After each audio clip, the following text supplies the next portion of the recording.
और बाहर से लोगों से अलग होने में हम क्या करना होता है, वही भीतर विचारों से अलग होना भी होना होगा। जैसे आपको बाहर से अलग होना है तो कोई आपको बुला रहा है, मित्र है, तो आप उसको कहेंगे कि अभी मैं व्यस्त हूँ, बाद में मिलेंगे, तो उससे अलग हो जाएंगे। मगर वो कहेगा तो आपको कि आ जाओ आ जाओ, आप कहेंगे कि नहीं नहीं अभी आज नहीं, तो कितना कह सकता है आपको, वो हार ही जाएगा। आप जीत ही जाएंगे, क्योंकि ये आपकी स्वतंत्रता है कि आप उसके पास जाएं कि नहीं जाएं। ऐसे आपके मन में भी कोई विचार आएगा, और वो विचार भी किसी न किसी आदमी का होगा। तो आपको एक आदमी का विचार आया तो वो आदमी ने आपको बुला लिया, उसने आपको कहा कि तुम इस बात पर चर्चा करो, चिंतन करो, प्लान बनाओ। मित्रों, आध्यात्मिक ज्ञान हासिल करने के लिए या आत्मबोध के लिए या सत्य को जानने के लिए, आप कुछ भी कहो, इसके लिए आपको अपने भीतर परम एकांत में जाना होगा। वहाँ तक जाना होगा जहाँ आप अकेले ही बचेंगे और कोई बचेगा नहीं। तो उस जगह पे ही आपको वो तत्व मिल सकता है, क्योंकि वो तत्व आपको मिलेगा और किसी को तो नहीं मिलेगा।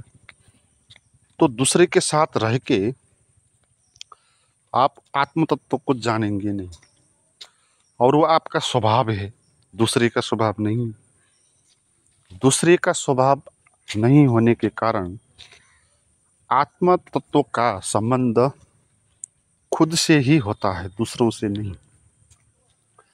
और समाज में हम जिस कर्तव्य की बात करते हैं, वो कर्तव्य एक ही होता है, उस तत्व को जानना हमारा कर्तव्य है। हमारा जो स्वभाव है, निज स्वभाव, निज स्वभाव का अर्थ है ऐसा स्वभाव जो आपका ही हो, बाहर से आके आपके भीतर प्रभावित करने वाला नहीं हो। तो ऐसी अकेली स्थिति में जब आप आएंगे तभी आपको ये ज्ञान मिल सकता है। मगर बहुत कारणों से हम अकेले रह नहीं सकते। हम बाहर से तो अकेले रह जाएंगे, मगर भीतर से हम अकेले नहीं रह सकेंगे। इसलिए ये आत्म तत्व हमसे छूटता ही जाएगा, छूटता ही जाएगा। कभी हम इसको पास सकते थे अगर हम तैयार हैं अपनी निजी स्वभाव में रहने के लिए, तो वहीं पर ये मिल जाता। तो हम किन किन कारणों से अपने निजी स्वभाव में रह नहीं जाते, अकेले हम रह नहीं सकते। यहाँ पर बाहर से अकेले रहने में भी दिक्कत हो जाती है। ऐसे बहुत सारे लोग होंगे जो अकेले में घबरा जाएंगे, बाहर से अकेले में भी। वो किसी ना किसी दोस्त को ढूंढ लेंगे, किसी से बात कर लेंगे, टाइम पास करने के लिए कुछ से कुछ कर लेंगे। मगर जैसे कोई नहीं हो, वो अकेले हो और जंगल में हो या किसी ऐसे स्थान में हो, पार्क पर हो और कोई नहीं, 2-3 घंटे के लिए वो अकेले बैठा रहे, तो ऐसा वो लोग कर नहीं सकते, उनको छटपटाहट हो जाती। क्योंकि जब भी वो अकेले रहते हैं तो अपने भीतर जो अनसुलझा प्रश्न है, बहुत सारे प्रश्न है जो अनसुलझा है, हमने सुलझाया नहीं। बहुत सारी वृत्तियां हैं जो हमारे भीतर छिपी पड़ी है और हम उसको नीचे दबा के घूम रहे होते हैं, और अकेले बैठ जाएंगे तो खुल जाएगी। तो अपने भीतर के मानसिक आक्रमण के डर के कारण लोग बाहर से भी अकेले नहीं रह सकते। मगर वो उतनी बड़ी बात नहीं है। आप बाहर से अकेले होने के लिए अपने कमरे में बैठ सकते हो, कहीं जा सकते हो, आपको किसी ने रोका नहीं, आप खुद ही घबरा रहे। आप कहते हो कि मेरे पास तो टाइम नहीं, मैं तो व्यस्त हूँ। आप बाहर से कहीं से भी व्यस्त नहीं हो, आप अपने मन से ही व्यस्त हो। आप अपने मन में विचारों में उलझे हुए हो, तो वहाँ पर आप व्यस्त हो। तो ऐसी बात नहीं है जैसे कि आप दिन भर व्यस्त हो और आपको तो टाइम ही नहीं मिलता 2-3 घंटे के लिए, 2-4 दिन के लिए।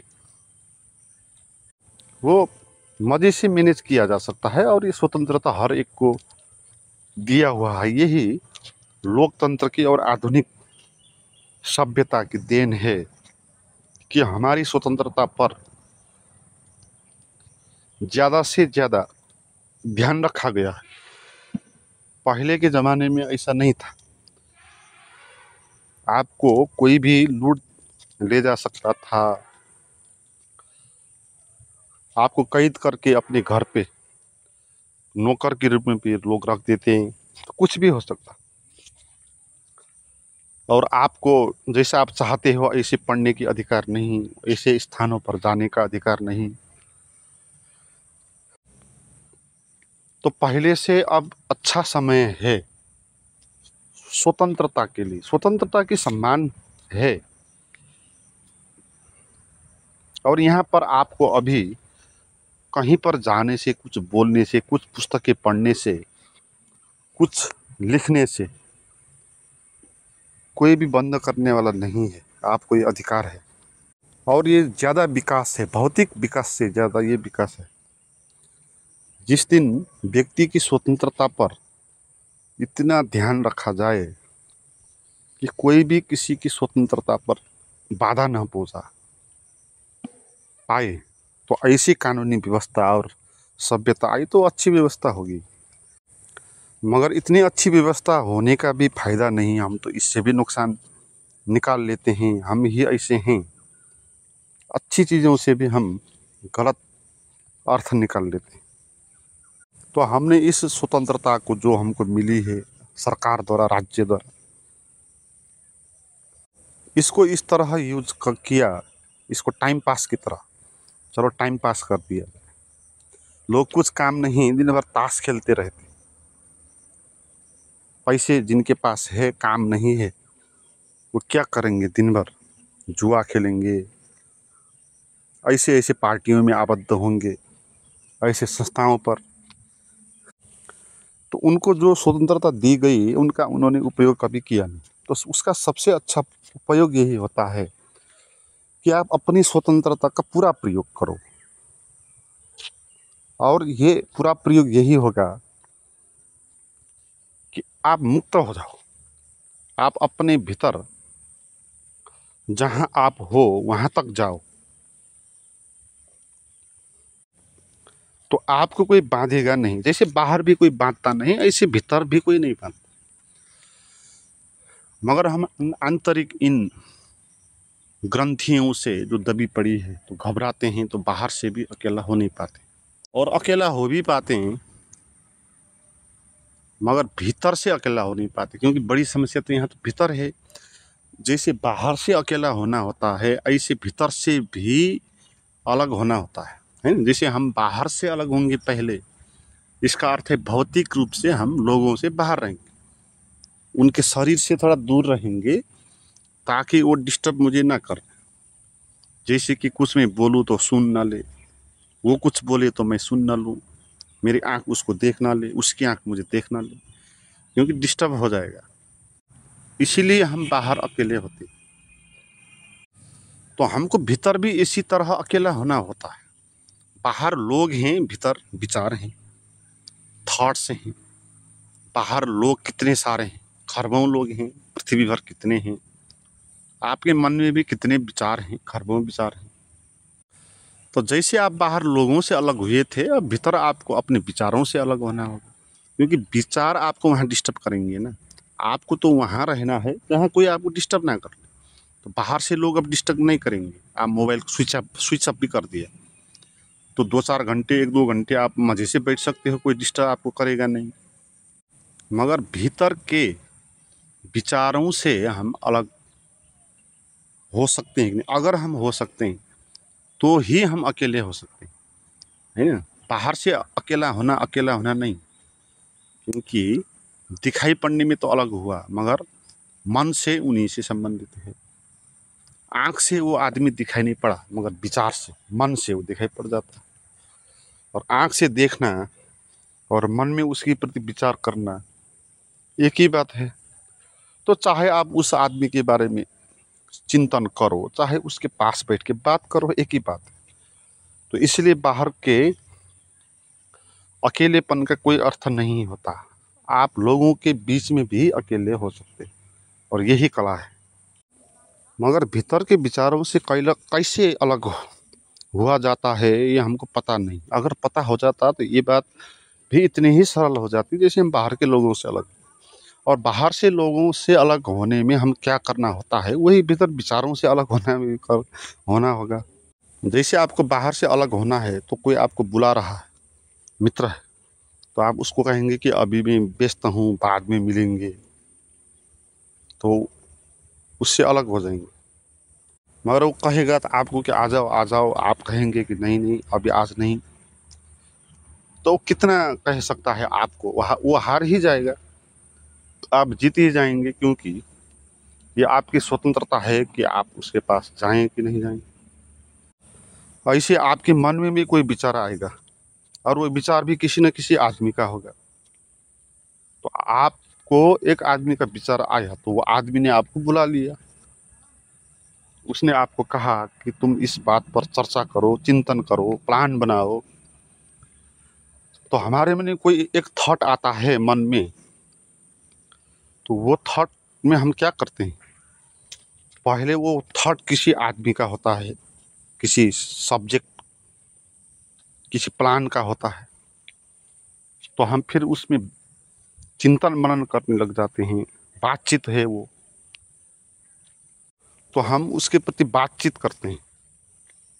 मगर हम अकेला होना चाहते हैं और ये भी कहते हैं कि इसके मन में विचार क्यों आया, नहीं आना चाहिए था, इससे परेशान भी हो जाएंगे, इसको हटाना भी चाहेंगे, मगर फिर भी हम हटा नहीं पाएंगे। क्योंकि जब भी हमारे मन में कोई विचार आएगा,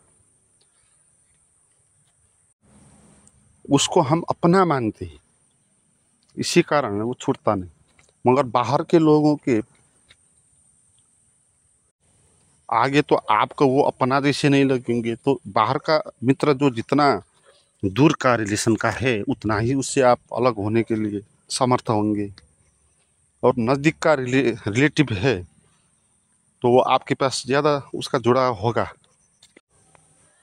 तो विचारों के साथ हमारा संबंध होता है, आदमियों के साथ हमारा संबंध होता है, और बाहर आदमियों के साथ हमारा संबंध होता है। इसीलिए बाहर के लोगों के आगे भी हम बात करते हैं उसी संबंध के आधार पर। और मन में उसी आदमी के बारे में विचार चलेगा तो फिर उसी संबंध में आप मन में भी विचार करेंगे। आप उसको कहेंगे कि तू मत आ, और आप अकेले बैठेंगे और उसी के बारे में सोचने लग जाएंगे। तो जैसे आपने बाहर उस आदमी को देखा है, इसी तरह आपने विचारों को भी देखा नहीं। बाहर के आदमी को तो आपने इस तरह देखा कि वो बाहर का आदमी है, वो आप नहीं हो, तो कुछ भी कहे तो कुछ फर्क नहीं पड़ेगा, वो बुरा कहे तो मेरा कोई फर्क नहीं पड़ेगा, वो जाने उसकी बात। तो इस तरह हम उसका पीछा छुटा लेते हैं। मगर मन में चलते विचारों की भी आप इसी तरह करना होगा। आप यही कहना होगा कि हाँ एक विचार है, इससे संबंधित विचार है, और ये विचार आया, उसके विचार और विचार आए, तो मेरा क्या बिगाड़ सकता है ये। बाहर के लोग भी आपका कुछ बिगाड़ नहीं सकते, विचार भी आपका कुछ बिगाड़ नहीं सकता। आप विचार के साथ ऐसा संबंध रखो, तो बाहर के लोगों के बीच भी ऐसा संबंध रखो, तो वो कुछ नहीं बिगाड़ पाएंगे। तो आप उनसे उलझो मत,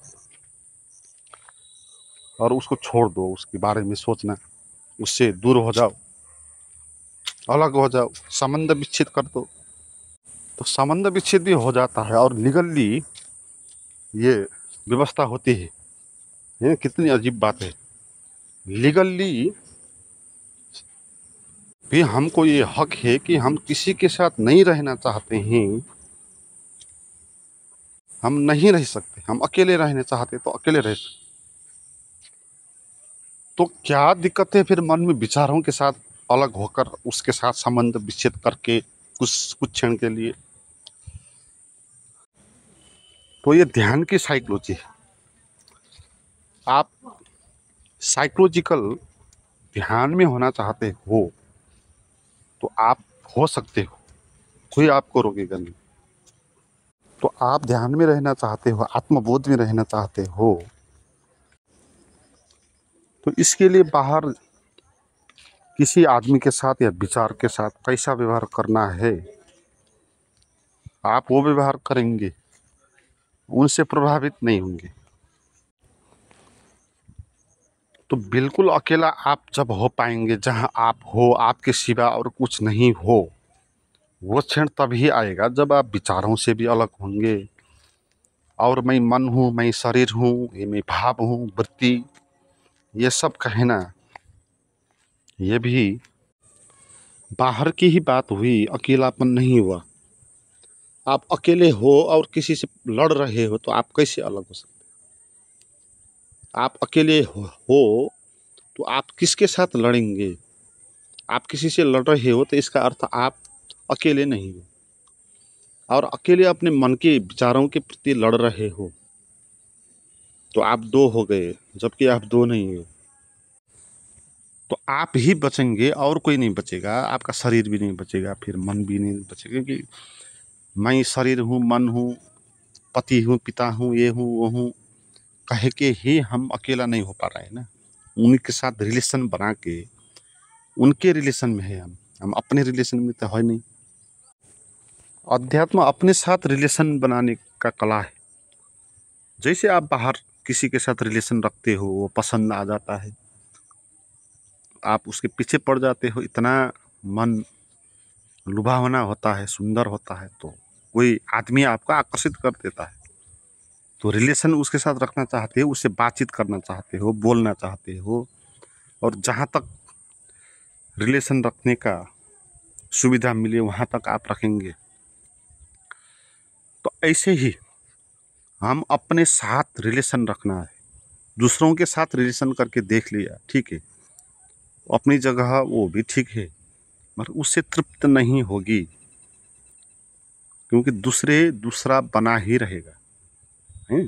उसके साथ जितना आप पास क्यों ना बैठो, वो दूसरा मरते दम तक बनता रहेगा, और मरने के बाद भी दूसरा ही रहेगा। तो बाहर किसी के साथ रिलेशन जितना अच्छा भी क्यों नहीं हो, धोखा मिलने वाला ही है,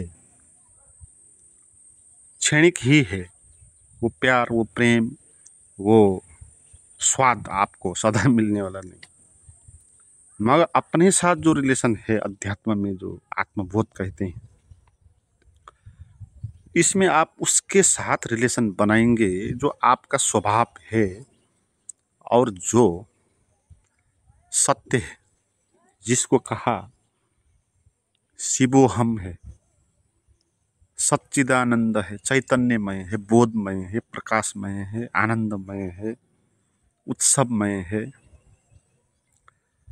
ऐसा अस्तित्व का स्वभाव है।